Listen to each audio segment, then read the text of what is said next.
Chinese investigations reveal alleged fraud and extortion by some staff at the Tamale Teaching Hospital in the northern region, and this is negatively affecting access and quality.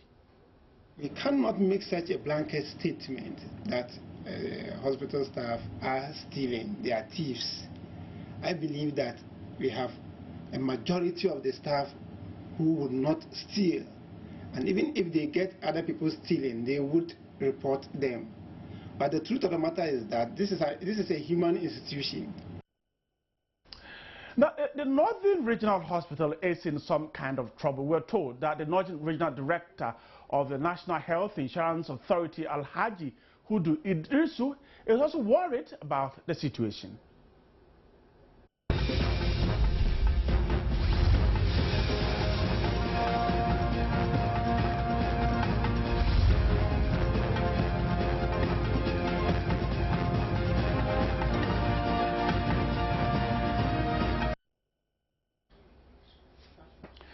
My name is Bright Nanafu. Thanks so much for staying there for the big story today. Let's tell you more about what has been happening at the Tamale Teaching Hospital. The head of nursing services of the facility, Alhaji Abdul Kadir, is also confirming that this has been going on for quite a couple of times and that personnel has been pilfering consumables at the facility.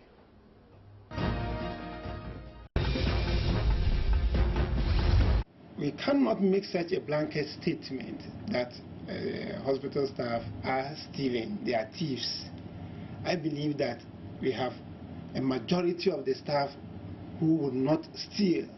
And even if they get other people stealing, they would report them.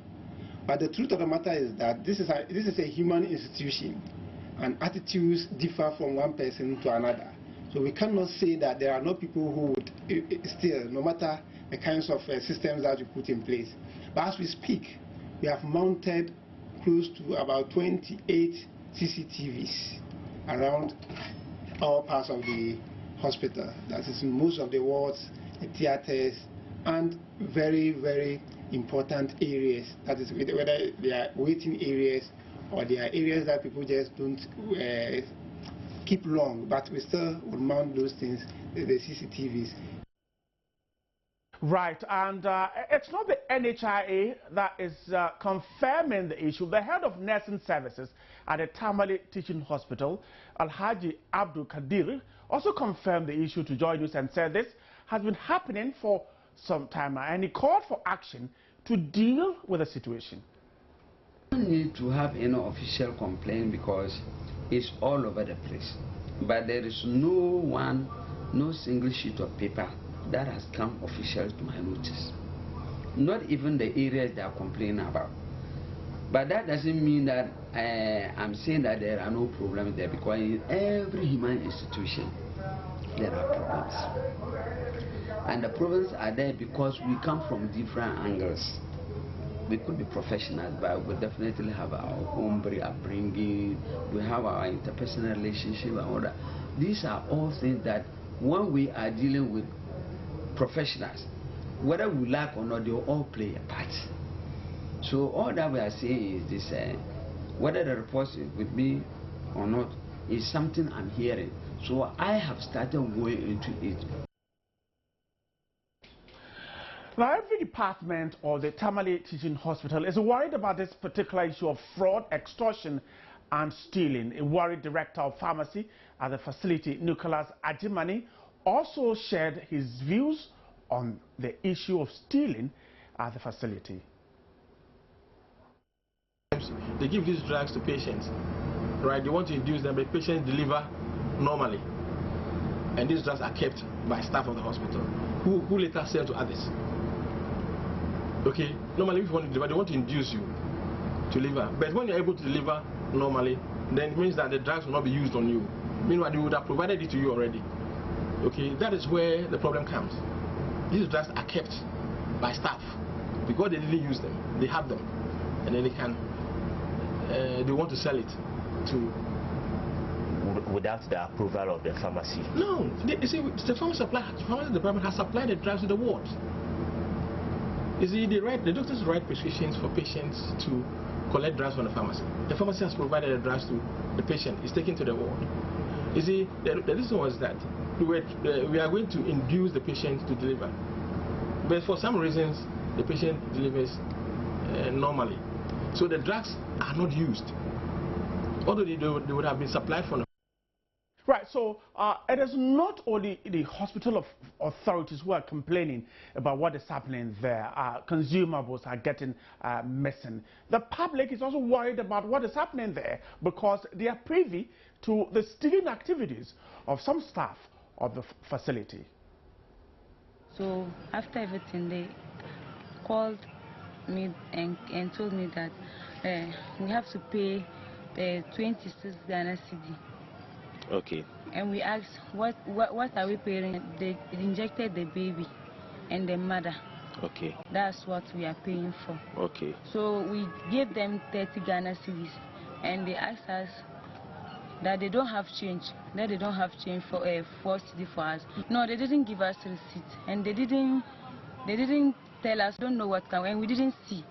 We didn't see what kind of injection they gave the baby. But my wife was going to deliver. She delivered a baby boy girl this evening. They asked us to pay 30 Ghana cedis for our discharge fee. I asked them whether I would get receipt for the 30 Ghana cedis. They say no, they don't have receipt for that. I asked them why are they quoting me that 30 cedis. They say for medicine. I asked them, is the medicine who demanded that money from you? The lady at the labor ward or department. Is she a nurse? I don't know whether she's a nurse or, but they say she's Hajia. I don't know her name, but they call her, they usually call her Hajia, charge fee. Okay. She said the medicine that they use for the my wife, I should pay that money. I said I don't have that money.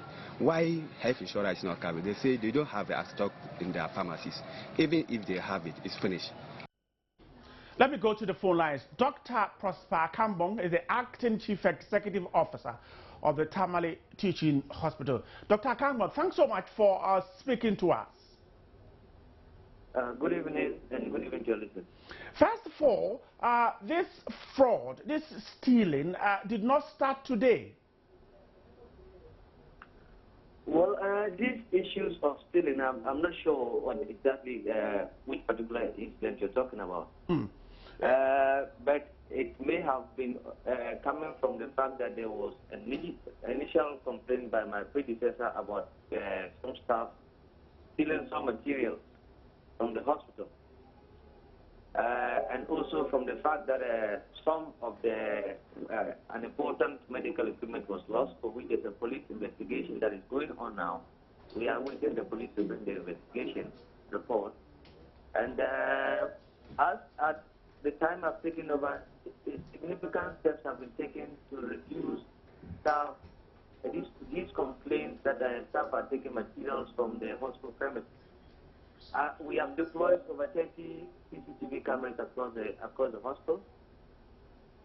We have deployed security men from private homes to the hospital.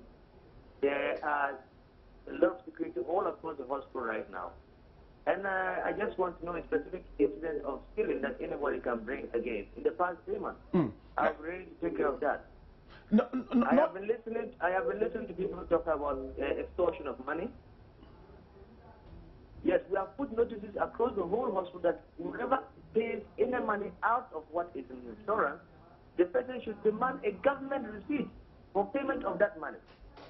We have given out information as to who they should call if money is taken from them and they are not given receipt. They should call those people and it will be clarified.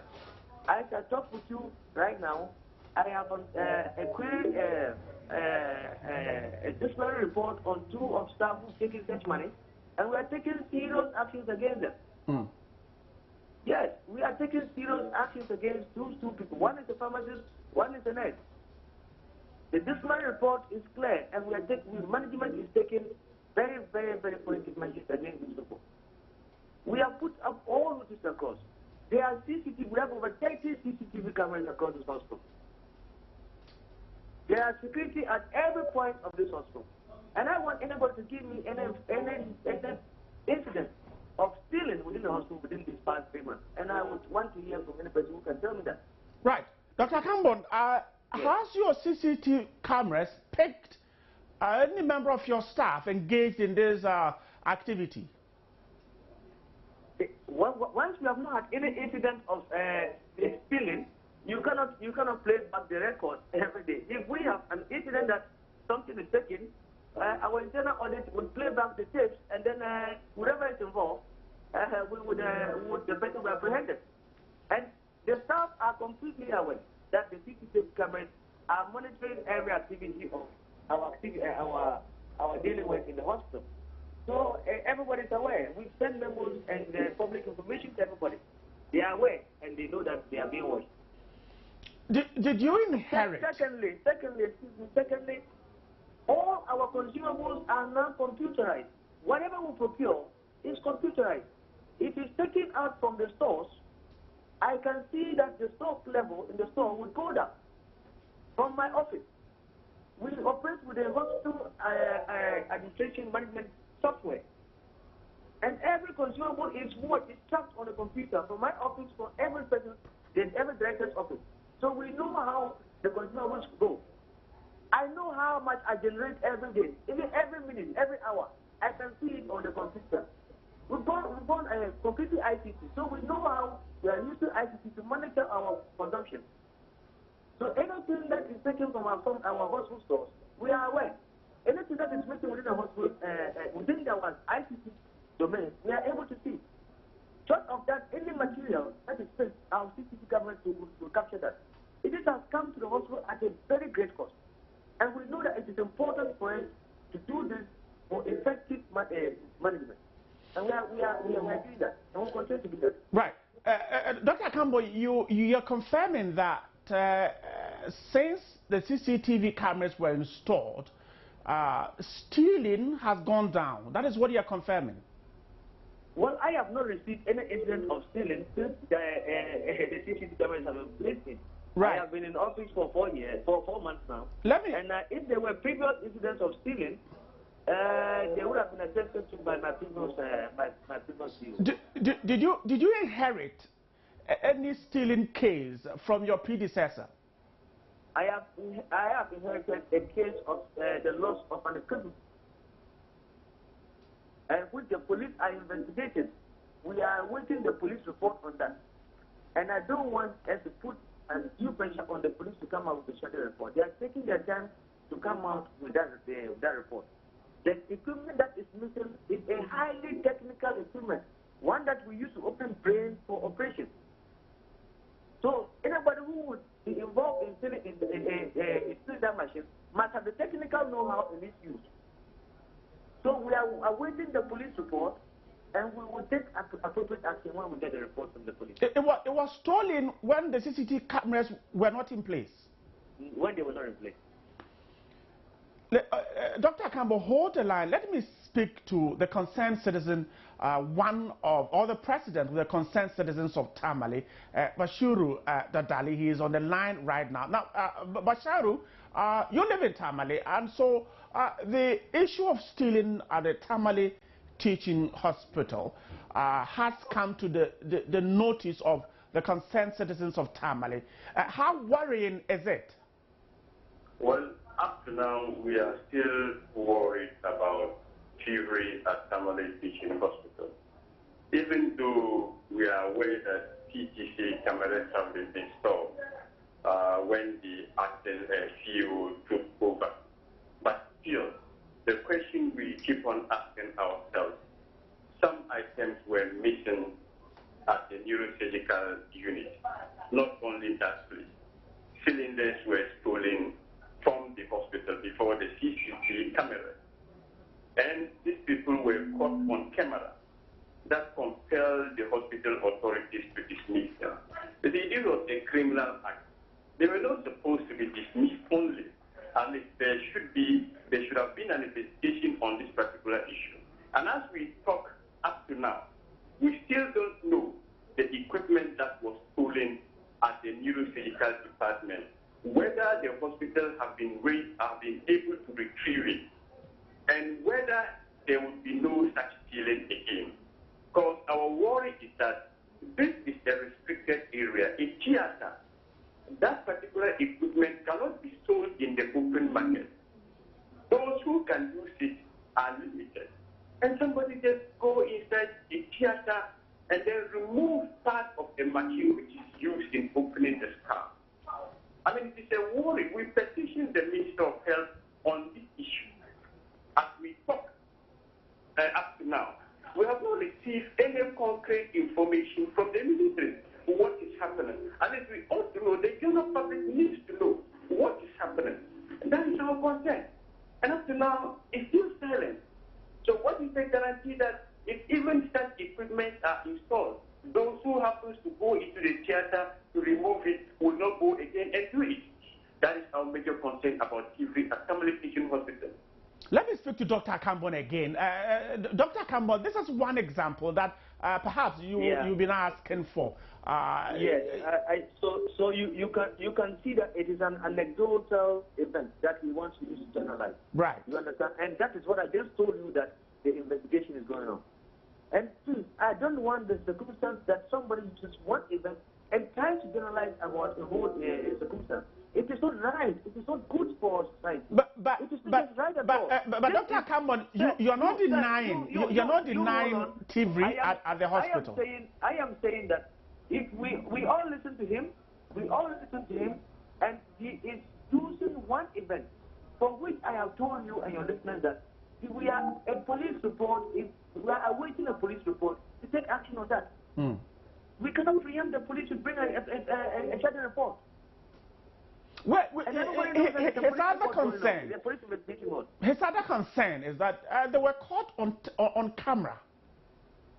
No, if he has that details, he should provide to you people first. If he has that details, he should provide to you first. Tell me. That neurosurgical equipment he's talking about, it was stolen all the way back in August. And August, the CCTV cameras were not in place.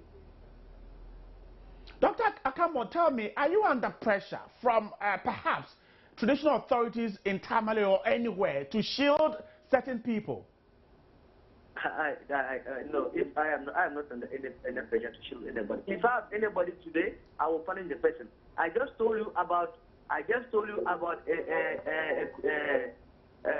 report that I have on my table about a nurse and a pharmacist, and I'm taking action absolutely. Nobody can put me under pressure. Has this CCTV... What is right and what is documented in our code of ethics, I would apply. The CCTVs, you have been in office for just 4 months. Yes. How helpful have they been? How? Your question again? I'm asking the CCTVs, how helpful they have been since you're coming into office 4 months ago. Well, I can observe, and our internal audit and our security unit can observe every activity that goes on at the most important part of the hospital, and it has made everybody security conscious in the hospital, and that is the most important thing. That people know that whatever you do, you are being watched, and nothing that you can do, and you get away easily. Once the cameras have caught you, you are caught. You cannot get away from the law. Let me go back to Basharu. Now, you said you petitioned the health ministry. What was the response? Response from the Minister of Health. Exactly. We have not yet received any response from the Minister of Health. Citizens of Tamale, now, you claim, for instance, that this particular equipment was stolen and the perpetrators were caught on camera. Is that what you're claiming? Come again. I'm asking that this particular neurosurgical equipment that you claim was stolen. Was it stolen and that were the perpetrators caught on camera? I don't get you clear. It is a line thing. Let me put it this way. You claimed earlier that the piece of equipment that got missing, those who stole it were caught on camera stealing. Is that your claim? No, I'm talking about some oxygen cylinders at Tamale Teaching Hospital. You can confirm that those equipment or those items were stolen and the persons involved were caught on camera. they were caught on camera, and that compelled the hospital management to dismiss them. And we thought that it is a criminal case. They would have handed them over to the police to conduct an investigation into it, and not just dismissing them. Maybe they did worse things more than that, or they would have pointed out to some other people who are also involved in that. But just tackling them, it looks like they were trying to shield certain things. That was not the best, because it was a criminal act, and they should have been handed over to the police to conduct an investigation. It was after the oxygen cylinders that we heard that some equipment were stolen from the neurosurgical department. So honestly speaking, we are much concerned about what is going on. We need to know what actually is happening. And we need to know from the Minister of Health our petition, what has come out of that? What about the specific equipment that we mentioned? Because at least, let's say, if even at all the hospital management has to get to replace this thing from other sources, what is the guarantee that somebody or those who took it will not go again and took it for some other things at the hospital? This is serious, because a theater is a restricted area. It's not all patients who are supposed to enter there. And there is a security man there, and somebody can just walk in the theater and pick up equipment. Dr. Kambon just told me that he will not shield anybody. And you are claiming or alleging that even though they were caught on camera stealing those items, they were just dismissed. You think there's a reason why they were just dismissed and not handed over to the police? I think they have something to hide. But if they don't have something to hide, this is a criminal act. They should have reported this particular issue to the police or hand them over to the police to conduct an investigation. A lot of issues would have been revealed through the investigation. But just dismissing them, it looks like they have something to hide. Dr. Kambon, what are you hiding? You only dismissed those who were caught stealing without reporting to the police. What are you hiding?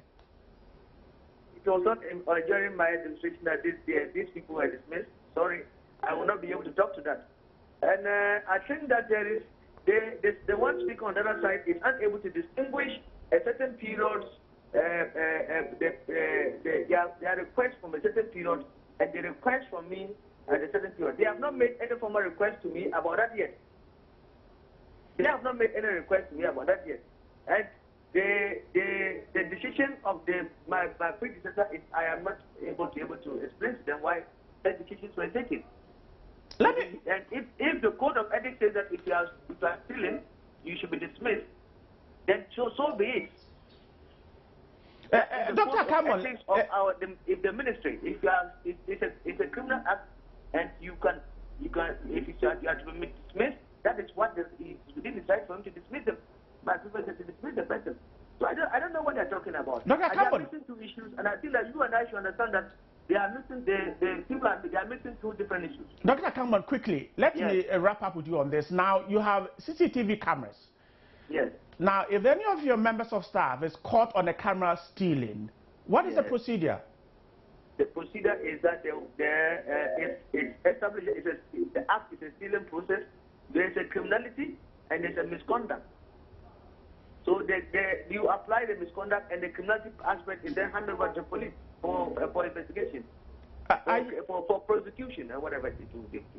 Finally, are you therefore worried that perhaps your predecessor, under your predecessor, some members of staff were caught and were only dismissed and not handed over to the police? Oh, I cannot talk to that. Thank you so much for speaking to me. Acting Chief Executive Officer, Dr. Prosper Akambon, the Tamale Teaching Hospital. But sorry, still on the line. I'm trying hard to get to the Ministry of Health to find out what has happened to your petition. Tony Goodman is the Public Relations Officer of the Ministry of Health. They will be joining me very soon to look at this particular issue. But Dr. Prosper Akambon is unable to look at what happened under his predecessor and what is happening now. And Basharu, you're still on the line there. Now, you heard Dr. Akambon saying that precisely what happened was under his predecessor and not his former stay in office. Yes, it happened under his predecessor. And he was part of management team. At least we put the blame on hospital authorities. We put the blame on hospital authorities, even if it was under his predecessor. But if you come and you think that it is prudent, the general public needs to know what is going on. You can revisit the issue and let the public be brought to book so that the right things will be done. But at least you have taken over from your predecessor. So if you take over from your predecessor, if something was wrong, it's still wrong today, you can still make corrections to such things. Right. But sorry, hold the line there. Let me speak to the Public Relations Officer of the Ministry of Health, Tony Goodman. Tony, thanks so much for your time. Right, my pleasure. First of all, the concerned citizens of Tamale claim that they have petitioned the Ministry of Health over missing neurosurgical equipment at the Tamale Teaching Hospital. Can you confirm this? Yeah, thank you very much. They petitioned the ministry some time back about, yes, this equipment, and then invited the chief executive to be sacked, and also the former chief executive to be sacked. And then, yes, the ministry assured them they were going to look into it. Yes, the team is looking into it. We've already done something. The former chief executive is no more there, has retired, and the current chief executive is looking into the issue. We put some measures in place there. We've now installed CCTV there to forestall some of those things in the future. Yes, so the ministry has done something. And that includes following closely the investigations into the theft. Yes, that is. We are following closely because we were told that the hospital is cooperating with the police to find this thing wherever it is. They've also informed the police that anytime they needed any of their staff to come to them to answer some queries, they should do that through them. They will impress upon that staff to appear before them. So they are really working with the police to find this problem. Because, right, one thing is that this very equipment that has been stolen from this facility cannot be used anywhere. We have just about 5 professionals in this country which can use them. They can be able to use this equipment. It's not equipment that any doctor or any medical officer can use. So we are just appealing to whoever went in there to get this equipment to return it. Because you have a number of people who will die as a result of not having this thing in our facility. Tony, finally, finally, do we know, have we information from the police as to when we're likely to see investigations concluded? It is not difficult for us to ask the police such a question, but I know they are working feverishly to get this thing done for us to know wherever it is, so that we can be able to bring it back to our facility to take care of life. Tony, thanks so much for speaking to me. Anthony Goodman is the Public Relations Officer of the Ministry of Health. Let me wrap up with Bashar. And Bashar, you heard the ministry waiting for the police. How patient is the concerned citizens as they wait for the police to finish its investigations? Let's wrap up on this. Well, at least our patience is running out, honestly speaking, because it's over 6 months up to now since we petitioned them. They have not responded back to us in a written form. It is just on air that we are hearing Tony saying what he has just said. So we have interest in this particular tech issues at Tamale Teaching Hospital. It's a matter of concern to the general public. So if you look at this particular issue of the neurosurgical department, we will not rule out sabotage. As Tony just said, there are some number of people who can use this equipment. It cannot be sold in the open market. So why should such a person go into the theater room and take it? We will not rule out sabotage, and we should go to the bottom of this issue so that next time nobody will just walk into any theater and pick something out of the Tamale Teaching Hospital. Bashar Dadali, thanks so much for speaking to me. The president of the concerned citizens of Tamale there talking to me, and this is wrapping up the first part of the show for tonight. And of course, that gets you excited because the interactive segment is just about to take off. And Gladys, will be welcomed very soon into the studio, and we'll be talking about a whole lot of issues. We'll stay with the Komfo Teaching Hospital baby, missing bent baby, as well as the fact that the president is being told that he is too much spending time on his Facebook page. But don't also forget that the calf missing bent baby is still top of the agenda. I'm welcoming Gladys in just about a few seconds. Stay with me. This is a big story.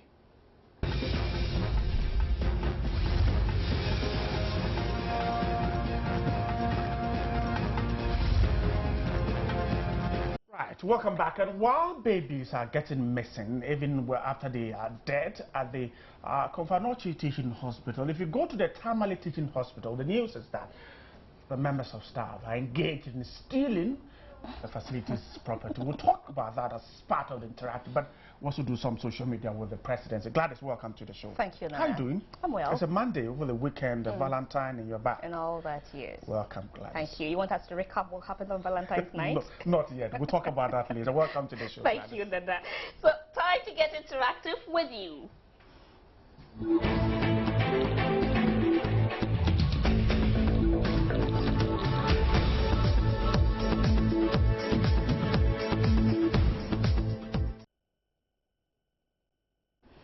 So you can join our conversation via our social media platforms, facebook.com/joynewsontv. You could send us a tweet on twitter.com/joynewsontv. The handles are at joynewsontv and #JN Interactive. Email joynewsim@multitvworld.com. Join us, give us your opinions, your thoughts, and let's get going. Social media is the collective of online communication channels dedicated to community-based input, interaction, content sharing, and collaboration. Now, one of such social media tools is Facebook, and I'm sure you will agree with me that a lot more people connect and share information on Facebook. I'm quite also sure you know that Facebook, like other social media platforms, have got its own downsides, but that is not our focus for today. Our focus today is on President John Dramani Mahama and his use of the Facebook tool to reach Ghanaians on government's projects and programs. So for people who have been following President John Mahama on his Facebook page, his page is very active and you can reach him with your complaints at any time of the day. So let me take you to his Facebook page and let's share with you some of his postings. So the very, let me see the most recent post he did. Okay, let me just go with what I have the first. So the African pharmaceutical, African pharmaceutical companies need international assistance to build local capacities and to produce the much needed drugs against AIDS, tuberculosis, and malaria. Instead of the costly importation, African nations must be supported to manufacture these drugs at home. In brief, this is what I spoke about on Thursday at a high-level meeting of UNAIDS in London. And let's see comments that came through. We had Oliveira de Silva, who said, I wonder how some people here just hate any good moves from the president. What kind of evil and dwarf-minded people are you? After elections, we need to move on as a nation, but because of some selfishness and evil mind, you people don't care if this counts. He writes a bit more. Let me also see, there are lots of comments, about 1,457 comments. I rather went to somebody else's page. Okay, so let's see. The page is open, so I mean, at least you have an idea that you can follow the president on his Facebook page, and you would definitely get your issues addressed. So again, 11th February, he posted, don't let our personal energy be exhausted by those who can't see the forest for the trees. And Ghana and the Millennium Goals, so people who never cease to complain regarding our country's situation do not see the forest for the trees. So that again, we had a few people commenting. Somebody like Nachonu Eric said, Ghana will not become what we want by magic. We all have our role to play. The press cannot do it alone. He can only play a part. And so at least this indicates that the Facebook page is very, very active. So anytime, any day, when you find your way to Facebook, you can log on to the president's Facebook page and post your comments there. You can interact with him. So it appears this, again, is not sitting well with some who think the president should concentrate on fixing the country's problems rather than engaging with these followers on Facebook. Well, so Chairman of Parliament's Public Accounts Committee, Kwekwajaman Menu, has admonished President John Mahama to stop Facebooking and concentrate on governing the country. According to Mr. Menu, the president himself shouldn't be doing this kind of propaganda politics, and quote, well, so I quoted him. Now, as to whether President Mahama is the one managing his Facebook page, I'm not too sure about that. Well, so let me get on the phone lines now and speak with a lecturer at the School of Communications of the University of Ghana, Professor Kwame Kakari, and we would he would poke his thoughts on that one and see whether the president indeed should stop Facebooking or not. Okay, so whilst I'm not too sure the lines are very clear. I'm trying to hear him talk, but it's not very clear. So let's quickly, we hit the streets and also sort from some of you what you make of the president's Facebooking situation. Let's hear what you had to say. I disagree that you should get off Facebook. I mean, the world has advanced so much. I mean, I'm a technology person. I'm on Facebook, I'm on Twitter, I'm on SoundCloud. I'm on almost all the social media that you can talk about. I mean, we do social media programs and we educate even media personnel about how to use Twitter and Facebook, not just to chat, but to increase access to their news and all of those things. And as a president, yeah, there are different platforms where you can communicate your message. And for me, I like the fact, one thing I like about him is the fact that it's on social media. It's using Twitter, it's using Facebook, it's using YouTube to put us on. Sometimes I may disagree with the content of most of the things he posts, but it is important. So far as he's communicating, it is cool. I don't think that even he himself personally handles it. He's got people who handle the social media for him all over the world. World leaders, Barack Obama, David Cameron in the UK, Angela Merkel, whatever. All of them use social media to communicate. The late Venezuelan president, Hugo Chavez, for example, he was active on social media. Even when he was receiving treatment in Cuba, he was communicating via social media. He was telling his people the stages of his health, where they've got into, where he's recuperating, but there's a relapse. He's communicating all of this. Even Fidel Castro, for example, socialist, he communicates via Twitter. The world has moved on. The world is not about going to sit at GBC or any of the radio stations and communicate. You can send your message across. It's fast, it's pacey, it's straight to the point. Well, I see nothing wrong with it, more especially when social media has become part of the media platform by which one can reach thousands, hundreds of people. So if the president has a Facebook page, it is just necessary and important that he constantly updates it. I know that Barack Obama and a few other world leaders, they maintain Facebook and Twitter pages, so really I don't see anything wrong with it. I think it is also another platform where you can communicate with Ghanaians and the people is ruling over, so that they understand the issues that is happening within government circles, how he's hoping to address them. But the question is, if he's spending so much time on the Facebook page to the disadvantage of the real work on the ground, I mean, that is where maybe I may have an issue with.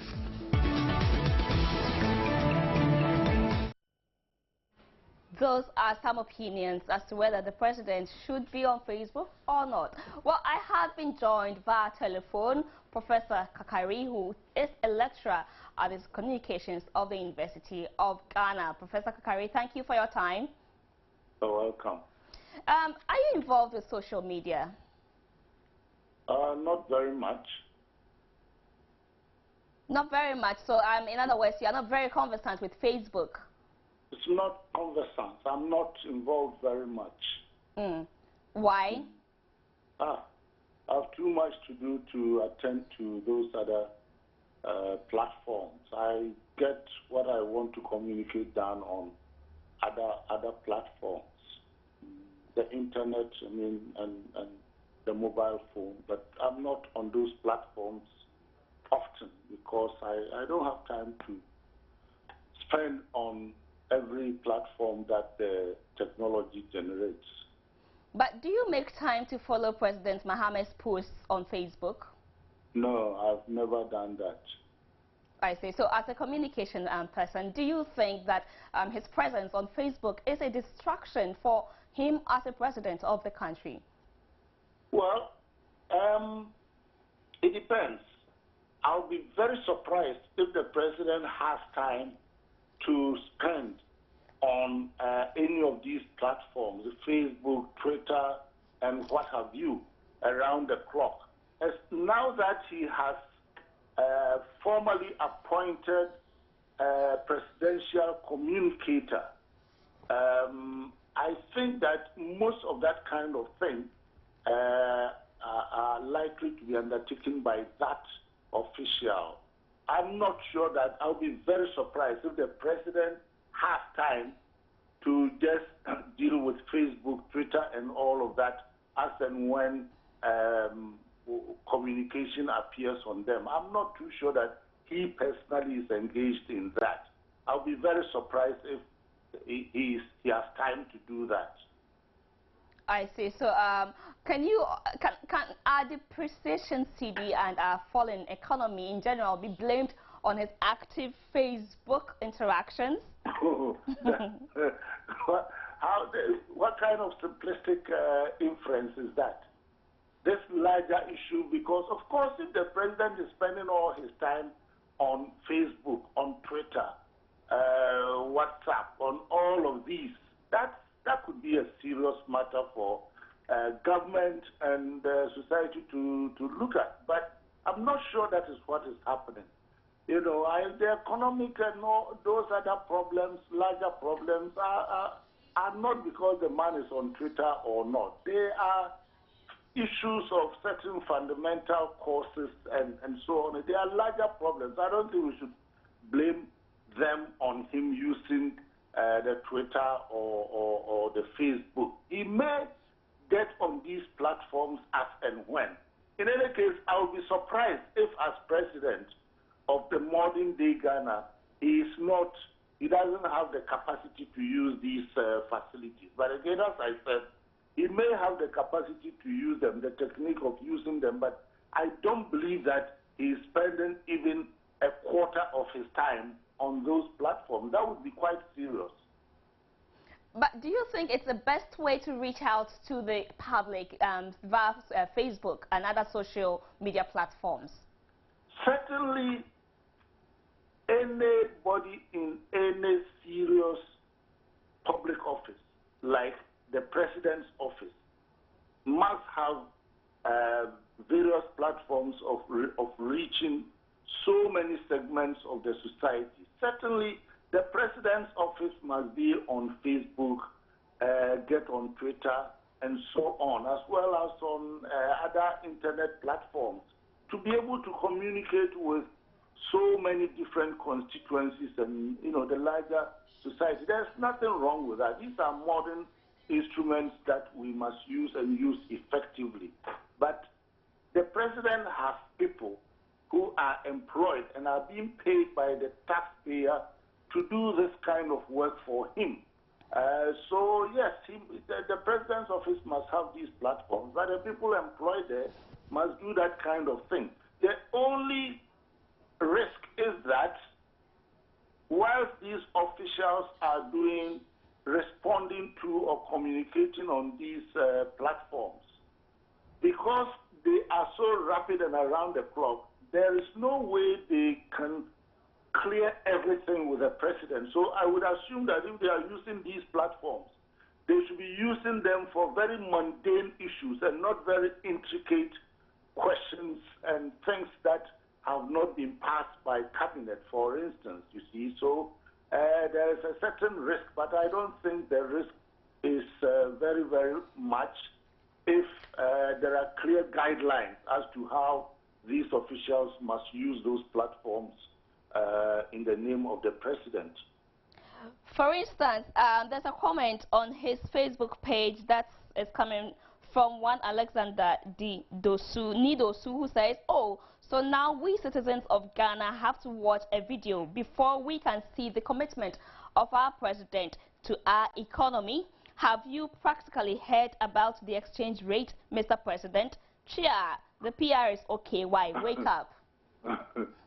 So his presence on Facebook has opened the doors for comments like this. Do you think these comments would really reach him? Well, I don't know, as I said, if he is managing those platforms directly, then he will certainly see them. But if his officials are managing them, they will certainly censor and tell him what and exclude the things they don't want him to hear or see. But you see, comments like this, and perhaps even worse, can always be thrown at the president. For instance, if he goes to make a public speech somewhere, once we have freedom of expression and speech, somebody in the audience can say cheer to whatever he says. And so what? You know, he could be at a rally, he could be anywhere, and people are free now to say whatever they think of the president's manner or ways of running our affairs. I don't think this is a serious problem. Once you open up to communication, you must also then be tolerant to whatever comes through the channel you are using. So you don't think that society should be very excited about reaching their president via social media tools, because it might not really be effective, as there could be censorship somewhere? Oh, I don't think it's censorship. It's what you might call editing. You know, I don't think if I am managing my boss's platform, I should give him information or messages that are not respectful or that are insulting and so on. The more important thing is for those managing them to make sure the president gets the serious and the more important messages that citizens are passing on to him. If they do not give such information, however critical, then they are doing a disservice for both the president and the public who want to express their feelings and opinions to the president. Thank you so much, Professor Kakari. Thank you for your time. I have been interacting with a lecturer at the School of Communications of the University of Ghana, Professor Kakari, who has been sharing with us his thoughts on whether the president should be on Facebook or not, and he thinks that it's a good tool, but he doesn't think the president, could be managing that himself. Those are some of his thoughts expressed. Let's see what you have also been saying on WhatsApp. So our first WhatsApp comment today, it's coming from Ismail Avo, who says very true, but he has his personal right as well. Thank you, Ismail Avo. Let's see. Our next WhatsApp also comes from Hamid Suleiman, who says, so should he be working 24/7? Abba Ghana. Hamid Suleiman thinks he can't be working 24/7. He says, Abba Ghana.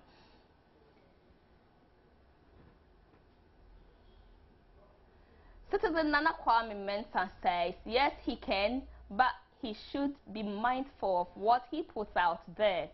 Okay, so that's just a word of caution for the president, what he puts out there. That is, if he himself is managing the account at all, then of course he should be mindful what he puts out there. Okay, so thank you, Citizen Nana Kwame. Anthony Kwame Aike says, I do not see anything wrong with the president using Facebook to communicate or sending vital information. Thank you, Anthony. Simon says, let's be frank with ourselves here. How many times does the president enter Facebook to put up something? It's unfair. Let's treat our leaders with fairness and justice. That's coming from Simon. Sentimos Ortega says, I support the president. So he can be on Facebook and communicate that well. Saeed Adam says, ha ha ha ha, the president rather is being carried. The president of the century, indeed. Okay, so Ahmad Tutua says, not really. I think he wants to do interactive politics. Okay, so that's also coming from Ahmad Tutua. You think he wants to do interactive politics? Letitia Nate says, Press Obama is always making posts and uploading pictures on his wall, but Press Mahama do there. Hey, Ghana. President Mahama can do some small. Okay, so let's quickly also let's get back to some of you who granted us your voice via our cameras and hear what you also had to say about this issue. How is it affecting it? How long does it spend on social media, for example? And even what the fact that, for example, if it turns 10, 15 minutes, will that change anything? This country is more than 50 years. Even prior to that, social media was not there. But the country has, like it is now. So does the president spending 30 seconds on Facebook mean, or an hour or a minute, means that economically things are bad? No, if the fact that they are not handling the economy properly, we should situate the issues in context. He's got advisors, he's got a lot of people who work with. You understand? He's just there to direct and guide. If he's not properly directing, you can't blame that on the fact that it's on social media. If it's on social media, I tell you that it's informing the public that we're having economic challenges because of ABCD. I may disagree with him, but I will accept that he's communicating something to me. But to him that because he spends time on Facebook, so we get off it. In any case, it's not him who is doing it. It's on YouTube, talking about brand Ghana and all of those things. People are doing all those legwork for him. Yeah, so I don't think that it's affecting the economy. Well, it depends. I mean, it depends whether he's indeed the one managing the page or somebody is doing it on his behalf. But whatever I think, it's President Mahama's homepage. So whatever posting is put out there, it represents him.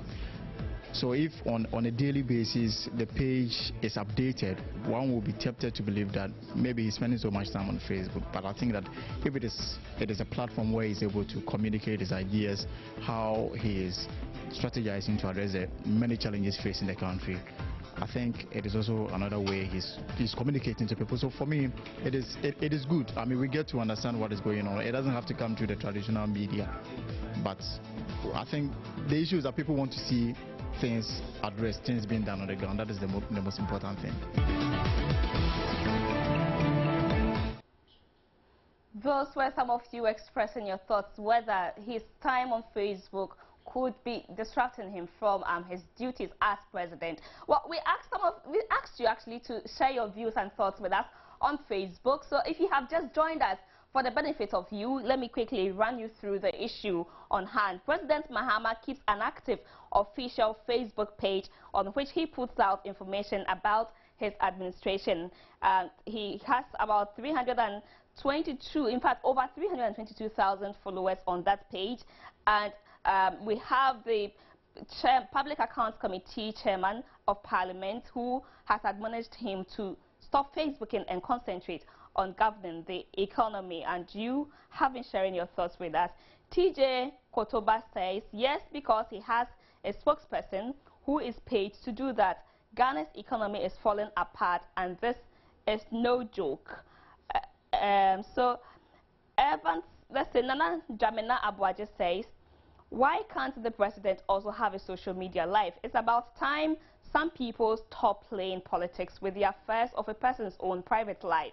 And even come to think of this, how many hours can he be on social media platforms that could even hinder the progress of this country? I call this a cheap political strategy. Hussein Butcher says, I don't think so. I believe governance is about interacting with the governed so that the collective sharing of ideas can move the nation forward. That's coming from Hussein Butcher. Thank you. Mamani Abdullah says, it's unfortunate for the Honorable dazzle in this kind of unnecessary accusations. Is it all the time the president is on the Facebook? Is it not good that the president updates Ghanaians on what's happening in this country? Mr. Kwekwajuman menu should come again. Okay, you call Ghana kitchen. Okay, Rain of Support says, I don't know why people are insulting Honorable Kwekwajuman menu for a kind advice.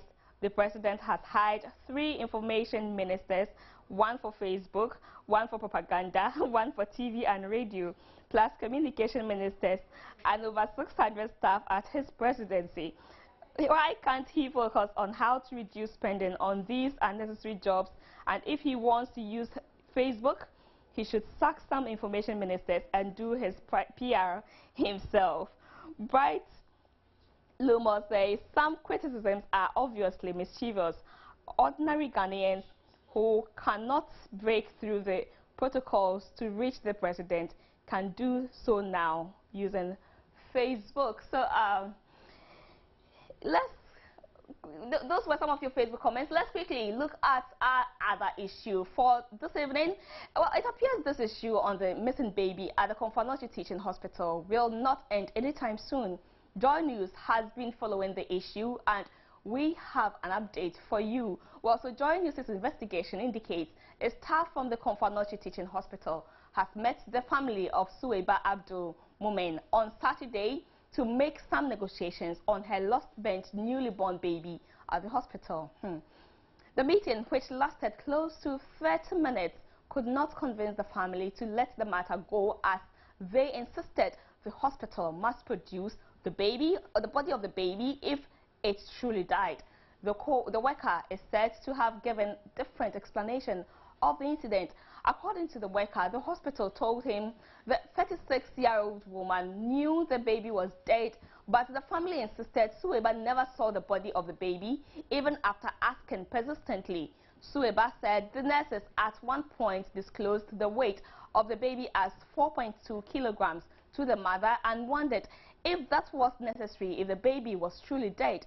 She told Joy News the nurses on duty asked her about the sex of the baby on 2 different occasions, which gave her enough reason to suspect the baby was not dead. Joy News can also confirm that authorities at the hospital are demanding an official letter from the Ashanti Regional Police Command to release the nurses on duty at the time the woman delivered for interrogation. The police was expected to meet the nurses on Monday for questioning. Meanwhile, the meeting between the regional minister and Suwaiba's family, which was scheduled for Monday on the same matter, could not come off. Suwaiba Abdul Mumen delivered at the Komfo Teaching Hospital at about 3 a.m. Tuesday, 11 February 2014, and after 3 hours, the body of her baby could not be found. Bizarre enough. Well, so on this note, we wrap up 4JN Interactive today. And the story is getting really interesting. Right. We'll definitely get more of what is happening there by way of informing our viewers, but we'll follow closely the issue there. But at 8 o'clock, we also tell you that nearly half of residents in Accra and other communities near the capital will not or will be without water supply for 4 days beginning Monday, 24 February. The service disruption is to enable the Ghana Water Company undertake some rehabilitation works at the Kpong treatment plant. And these residents include Tema Adenta, Dodowa Jowulu, and Koko Mlemle. Get your water before next Monday. And the Ghana Institute of Surveyors are saying people seeking to buy land are increasingly falling prey to fraudsters because prospective landowners fail to follow due process in acquiring lands. According to the president, issues of land litigation could be minimized if such persons would seek professional help. So we'll tell you about more of its story during our news at 8. Thanks so much for having stayed here for us. Tarzan Stick is coming up next on your screens. My name is Bright Nanamfo. My name is Gladys Osei Uredi. We are grateful for your company.